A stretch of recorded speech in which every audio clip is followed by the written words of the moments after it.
Antes de começarmos este vídeo, não se esqueça de inscrever-se no canal caso você ainda não tenha inscrito. Não esqueça de curtir o nosso vídeo, deixe o seu joinha aí e também não se esqueça de ativar as notificações.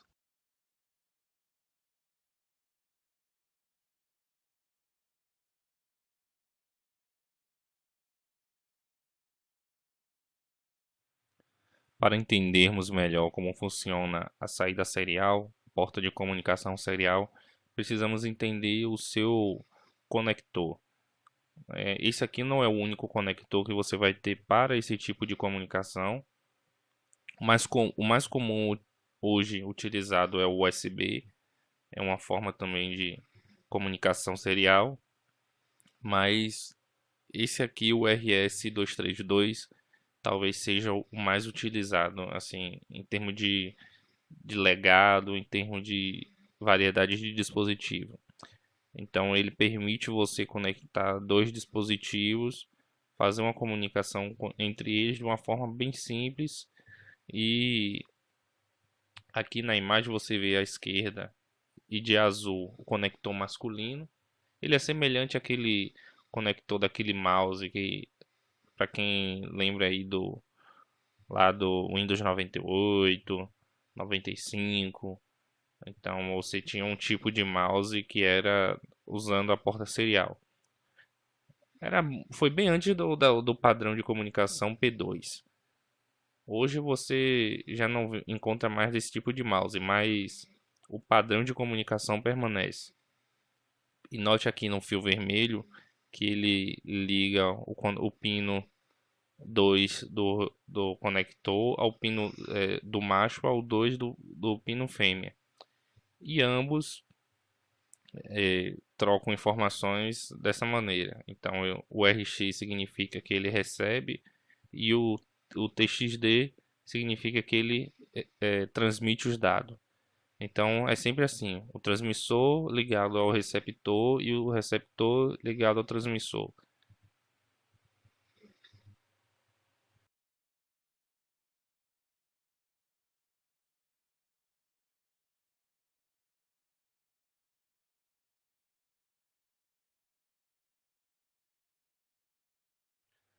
A razão de nós termos escolhido utilizar essa porta de comunicação é por causa da sua simplicidade, em primeiro lugar. Então, o protocolo de comunicação dela é bastante simples, não necessita tratamentos especiais, o próprio hardware já se encarrega disso. A segunda parte, nós podemos usar depuradores. Esses depuradores vão nos ajudar a entender possíveis bugs e executar passo a passo o nosso programa dentro da máquina que está rodando o nosso sistema operacional. Então, é uma das formas de a gente fazer a depuração. Ele é excelente para dispositivos sem teclado e monitor, ou seja, se você não tem uma saída e uma entrada de dados com teclado e monitor, você ainda consegue interagir com o hardware através da porta serial. Então, na porta serial você pode enviar comandos e pode ler o retorno do seu sistema operacional. E para a nossa série agora, a gente está interessado mais na parte do login. Então, tudo que for feito durante a execução do nosso kernel ou do nosso sistema, ele vai imprimir tudo na saída serial. Isso vai nos ajudar a identificar bugs, principalmente quando se trata de registradores. Pois às vezes, para poder a gente imprimir um caractere na tela, a gente vai precisar modificar registradores. E às vezes, para depurar o porquê que não está funcionando determinada lógica, a gente precisa avaliar o conteúdo dos registradores. Então a gente vai fazer uma espécie de dump através da saída serial. E por fim, mas também nem menos importante, o network e transferência de arquivo. A gente consegue transferir arquivos e a gente consegue fazer uma conexão de rede através da porta serial sem nenhum problema. Ele é muito utilizado principalmente nos modems de AWAP e para você ver que o quão poderoso pode ser esse tipo de comunicação.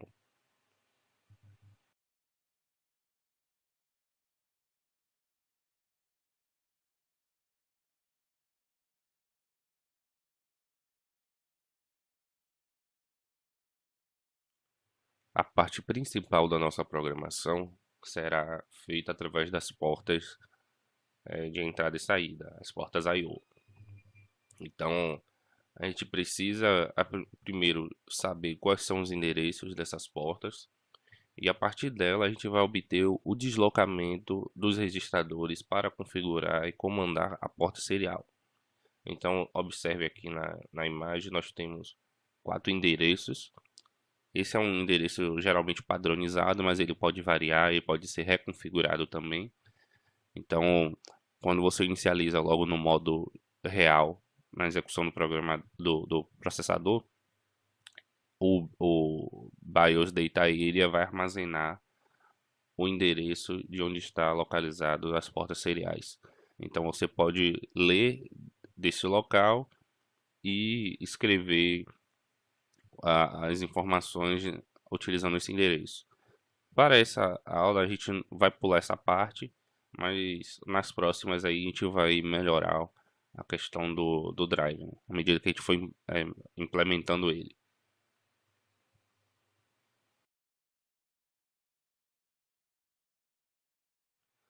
Além de sabermos as portas, nós precisamos também entender onde estão localizados cada registrador.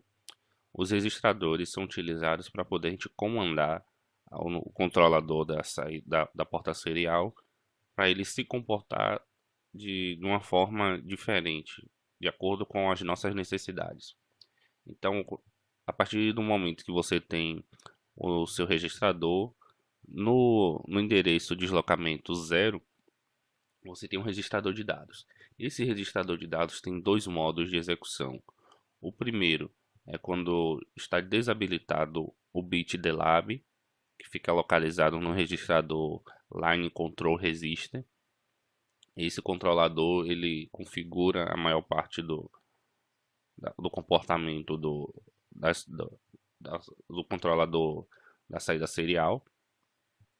Então, se esse bit estiver desativado, a gente pode escrever os dados e ele vai sair, vai aparecer lá na saída da porta serial.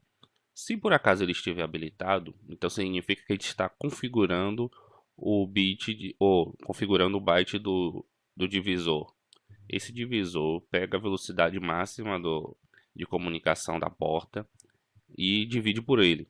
Então a gente pode ter variações de velocidade de acordo com o hardware que a gente está tentando se comunicar. O segundo registrador com deslocamento de 1 byte, ele é o Interrupt Enable Register. Ele habilita ou desabilita a interrupção para essa porta. Quando a gente vai ler dados da saída serial, a gente não tem como saber quando que os dados estão entrando. Então, geralmente, utiliza-se as interrupções. O periférico que está enviando os dados, ele escreve lá no receptor da porta serial e o controlador emite uma interrupção. Essa interrupção, a gente usa ela para poder, naquele momento específico, ler os dados que estão sendo imputados ali. No deslocamento 2 bytes, nós temos um Interrupt Identification em FIFO, Control Register. Ou seja, a partir daqui a gente consegue configurar tanto o FIFO quanto a identificação da interrupção. A gente não vai precisar configurar e nem mexer em todos esses registradores com toda a frequência nesse momento. Mas é bom que você procure na internet as especificações dos registradores da porta serial para ter um entendimento mais aprofundado. No deslocamento do byte 3 é onde a gente tem o nosso Line Control Register. É nele que ele vai ter vários bits que a gente vai ligar ou desligar para poder habilitar ou desabilitar determinados modos de funcionamento do controlador. No deslocamento 4 nós temos o Mode Control Register. Ele configura a forma de comunicação também entre o nosso computador host e os periféricos que estão conectados naquele barramento. No registrador de deslocamento 5, nós temos o Line Status Register. Esse registrador é só para a gente entender o que é que está acontecendo na nossa porta serial. Então, todo o feedback que a gente vai precisar vai estar definido tanto nesse registrador quanto no modem status register, que tem o deslocamento 6. E por fim, no deslocamento 7, nós temos o Scratch Register. Geralmente ele é utilizado para poder salvar dados temporários.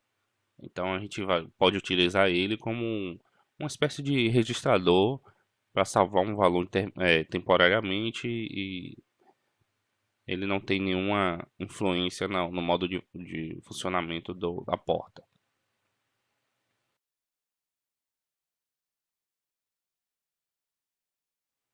Aqui nós temos a representação visual do nosso registrador Line Control. Da esquerda para a direita, no lado esquerdo nós temos o bit menos significante e do lado direito o mais significante. Ou seja, o bit preto ali, que eu marquei de preto, ele é o Device ou Let Access Bit ou DLAB. É ele que controla se a gente vai configurar ou não o divisor de velocidade da nossa comunicação.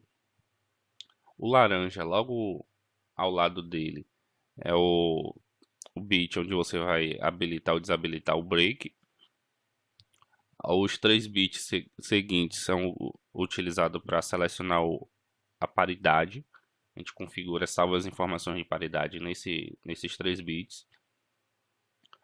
O bit em seguida é o length stop bit. Esse bit é utilizado para configurar o tamanho dos bits que vão ser utilizados para parar a comunicação.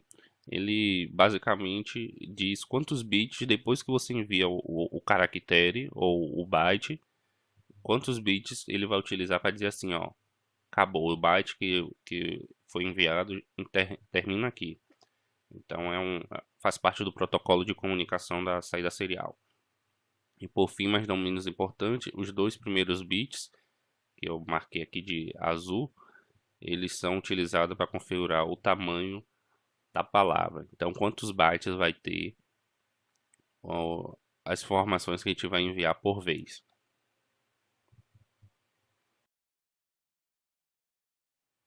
Nesse registrador, nós obtemos aí acesso ao status atual da linha de comunicação. Então, da mesma forma, da esquerda para a direita, nós temos o bit menos significante para o bit mais significante. Então, o que a gente percebe aqui é que você tem aí como saber se houve um erro na recepção dos dados no bit mais significante. Você tem aí uma forma de saber se está vazio o recipiente de dados de entrada.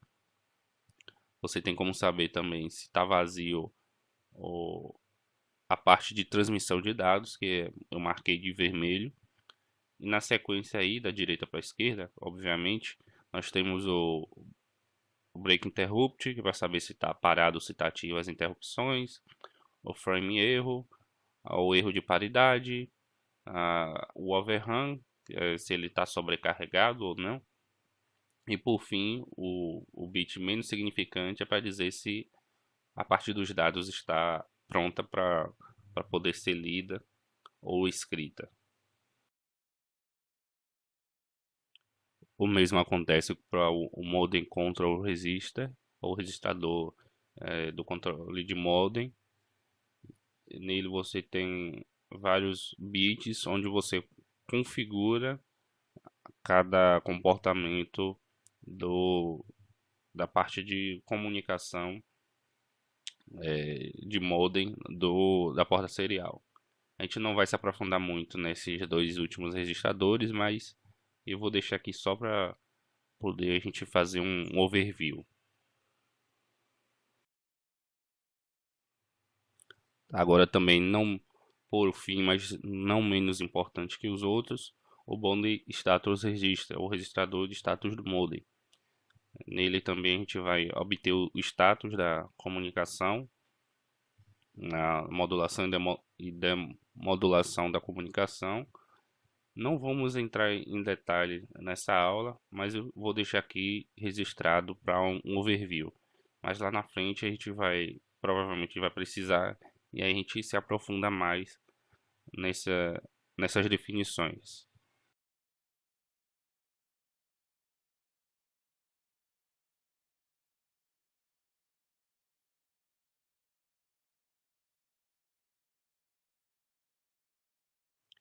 Enfim, nós temos agora um algoritmo para poder a gente seguir. Eu sei que foi chata a primeira parte, é muita teoria, então vamos agora para a nossa parte prática. Então, o que a gente vai precisar fazer para configurar a porta? Primeiramente, a gente precisa desabilitar as interrupções. O segundo passo, habilitar o nosso bit dlab lá do line control register. A terceira parte é definir o divisor. Então, a gente vai fazer um set divisor lá para definir a velocidade de comunicação da porta. Por fim, a gente vai definir um bit de paridade e habilitar a fila de entrada e saída de dados, o nosso FIFO. E aí, novamente, a gente torna habilitar todas as interrupções para que a comunicação seja restabelecida.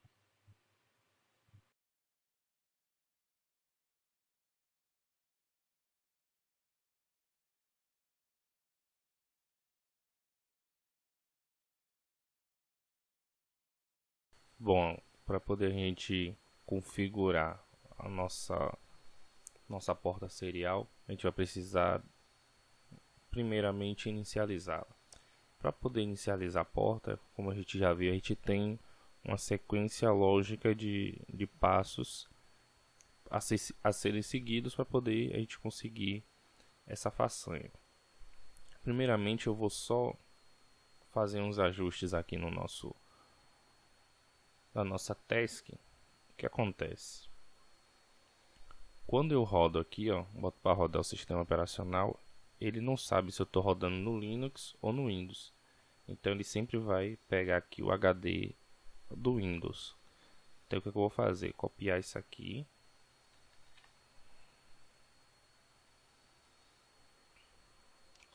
Vou colar ele aqui. E o comando vai ser para rodar o QEMU aqui no Windows.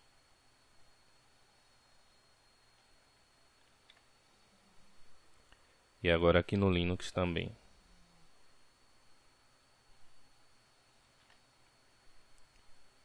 Ok. Aí agora eu só preciso ajustar isso aqui para que ele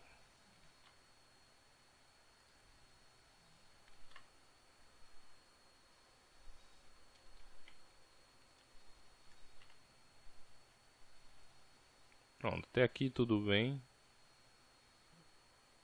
Eu acho que aqui eu não vou precisar ajustar mais nada. Deixa eu só ver aqui. Ó, aqui tá errado também. Deixa eu ajustar aqui também. Antes que me dê dor de cabeça. Pronto, feito isso, aí agora a gente vai fazer o seguinte, a gente vai criar um novo arquivo aqui chamado serial.asm.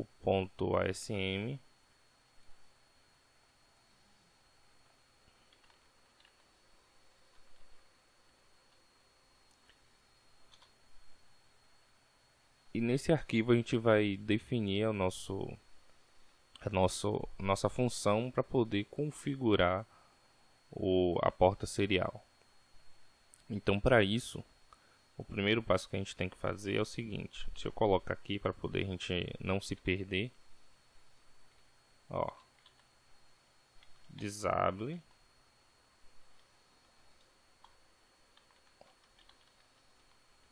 ou seja, desabilita todas as interrupções da porta. Em seguida, a gente vai habilitar o dlab.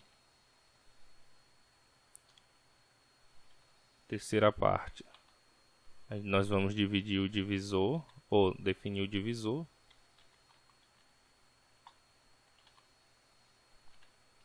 Eu escolhi aqui um divisor por 3. Então ele vai pegar a velocidade máxima e dividir por 3.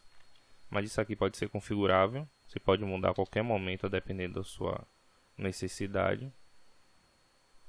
O próximo passo é definir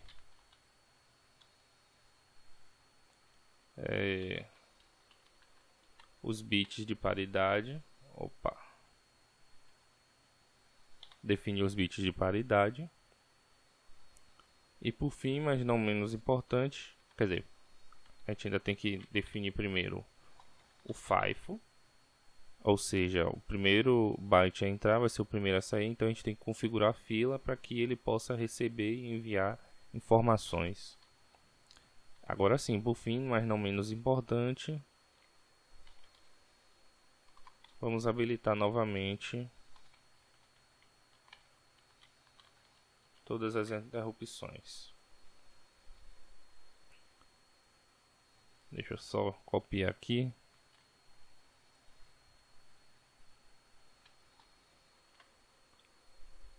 Pronto. Então, esse é o nosso passo. Para poder a gente configurar as portas de entrada e saída do processador, a gente tem um comando in e out. No nosso caso, quando a gente for escrever nessa porta, a gente vai escrever out. Quando a gente for ler, a gente vai usar o in. Então, primeiro de tudo, vamos mover para o DX. O DX é um dos registradores que é utilizado como parâmetro para a instrução out. Então ele armazena a porta e depois ele pega e usa o AX para poder saber, ou o AL, dependendo do valor que você vai escrever na porta, no registrador, quantos bytes você quer. Então aqui, no nosso caso, o que acontece? Antes de a gente começar aqui, a gente vai utilizar uma convenção de chamada. Vamos definir o nome do nosso método para init serial. Vamos criar um rótulo, como de costume. Aí a primeira coisa que a gente vai fazer agora é definir. Vamos precisar salvar o registrador BP, que é o ponteiro base. Vamos copiar agora o valor atual da nossa pilha.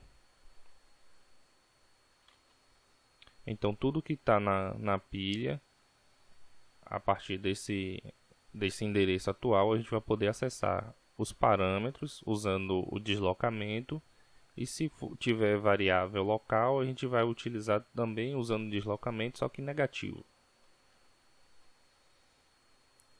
Então nesse caso aqui, a gente só vai precisar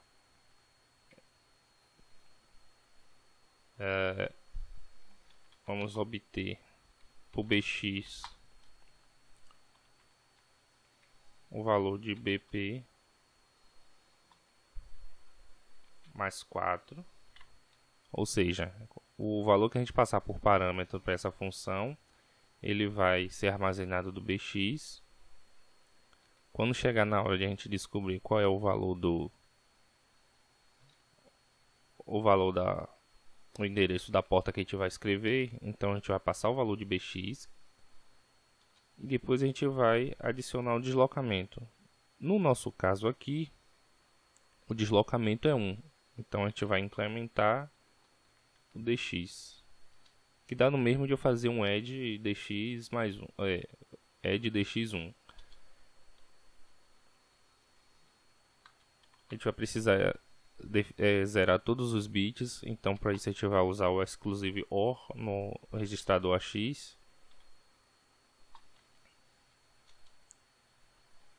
E por fim vamos escrever na porta que a gente definiu aqui o valor de AL. Nesse caso aqui vai ser 0.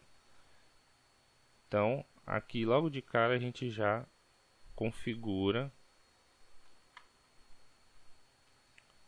já desabilita nossas interrupções.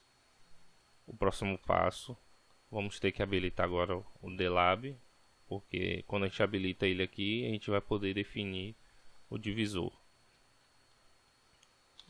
Então para isso a gente vai fazer o mesmo esquema. Deixa eu copiar aqui, ó. Vamos fazer só umas pequenas modificações. O primeiro passo, ele vai pegar o valor da nossa porta com, que a gente vai passar como parâmetro o endereço dela ali. Ok, até aí tudo bem. Aqui a gente não vai incrementar, a gente vai fazer um add. Vamos adicionar um valor de 3, que é o deslocamento. No AX, a gente não vai mais zerar ele já vai estar zerado, então a gente só vai fazer o seguinte. Vamos mover para o AL o valor de 0x80. Isso aqui significa que eu estou habilitando o último bit do registrador. Se a gente olhar aqui, ó, cadê a calculadora? Vou mostrar para vocês aqui. Se eu escrever aqui 80, opa, hexadecimal, aqui em 8 bits, se eu habilitar esse bit, veja que ele vai dar o valor de 80. Então é exatamente isso que eu estou fazendo. Vamos definir o valor de 80. Em seguida vamos gravar novamente na porta. O mesmo se aplica agora para o nosso divisor aqui. Então o que acontece? Agora o nosso deslocamento vai ser 3 novamente. Por coincidência. Não, na verdade vai ser 3 não. Ele vai ser 0. Então aqui eu não vou adicionar nada. Vou passar o BX apenas. O valor vai ser 3. Que é o que a gente espera. E aqui a chamada de escrever o valor permanece a mesma. Ok. Para definir o bit de paridade, a gente vai fazer a mesma coisa. A gente vai gravar no mesmo registrador aqui. Só que dessa vez a gente vai gravar o valor de 0xC7. Basicamente o que a gente está fazendo é habilitando novamente. Deixa eu mostrar aqui para vocês. Habilitando alguns bits.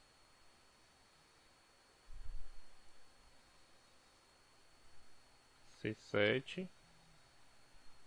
Veja que aqui ele permanece o último bit que a gente já havia habilitado. Ele permanece habilitado.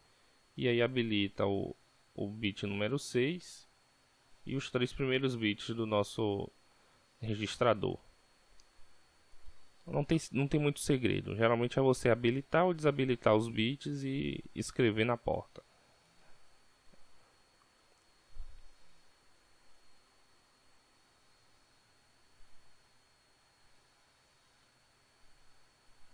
Deixa eu só seguir aqui a minha listinha para ver se eu esqueci alguma coisa.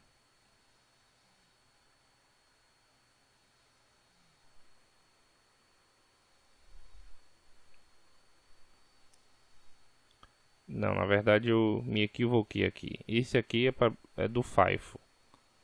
Então, o valor que eu tenho que gravar aqui, na verdade é 3.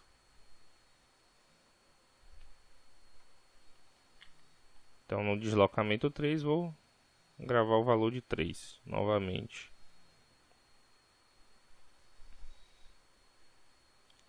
Até aqui tudo bem. Então agora o próximo passo. Agora sim eu vou definir o nosso FIFO. O nosso FIFO, o deslocamento dele é 2. E o valor que a gente vai gravar lá é o C7. Então dessa vez está correto. E por fim, mas não menos importante, a gente vai gravar agora o deslocamento é 4. E a gente vai precisar gravar o valor B, ou 0B. E aí, por fim, a gente faz um pop do nosso ponteiro, porque provavelmente ele pode ser usado em outra chamada, em outras funções, ou na função que chamou, na rotina que chamou essa função. E vamos colocar um hatch aqui. Então isso deve ser o suficiente para poder a gente habilitar o nosso bootloader a escrever na saída serial. Para poder a gente verificar se está funcionando, o que a gente vai fazer?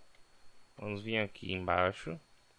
Vamos usar um artifício do Nasm, que é importar uma biblioteca ou um código-fonte, usando a diretiva include. O que ele vai fazer? Ele vai copiar o conteúdo desse arquivo exatamente no local onde você chamou o include.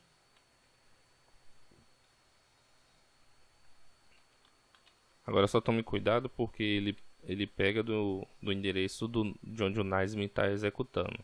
No nosso caso aqui, a gente passou para o Nasm dizendo para ele começar na raiz do projeto.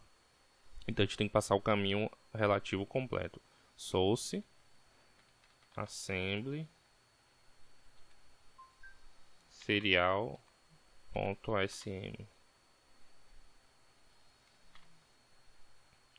Agora a gente testa para ver se não tem nenhum erro de sintaxe. Fazer o build bootloader. Se tiver, ele vai reclamar aqui embaixo. Aparentemente ele construiu tudo naturalmente. E para poder a gente testar o nosso feito, a gente vai fazer o seguinte: a gente precisa primeiro passar na pilha o valor da nossa porta serial, que no nosso caso aqui eu vou passar, eu vou escolher a porta 3F8,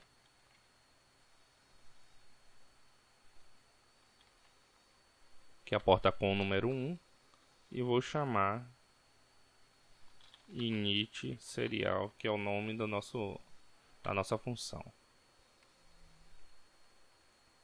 Para poder a gente verificar se a gente está apto realmente para escrever na porta serial, o que a gente pode fazer? A gente pode usar aquele mesmo método de gravar na porta serial. Então a gente carrega o nosso registrador DX com o endereço da porta. Nesse caso aqui é esse carinha. E depois a gente move para vamos fazer um show aqui, só para resetar o registrador AX. Vamos passar no AL o valor de Y. Vamos passar o caractere Y. E por fim vamos escrever na porta alt dx, AL. Então, se o que a gente fez funcionou, ele vai escrever na porta serial. Então, para isso, a gente vai rodar o nosso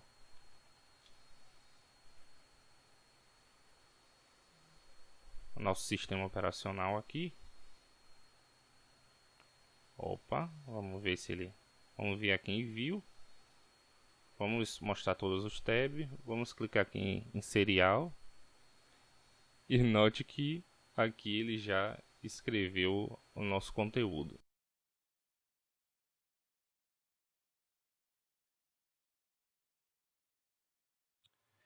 Então é isso para a nossa aula de hoje.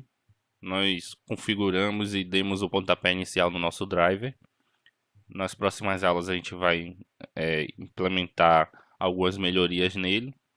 Então, tem alguma dúvida para essa aula de hoje? Tem alguma sugestão? Deixa aqui embaixo nos comentários. Deixa eu saber se você está conseguindo acompanhar as aulas. E escreve aí se está gostando do vídeo, se não está gostando do vídeo, deixa aí o seu comentário e até a nossa próxima aula.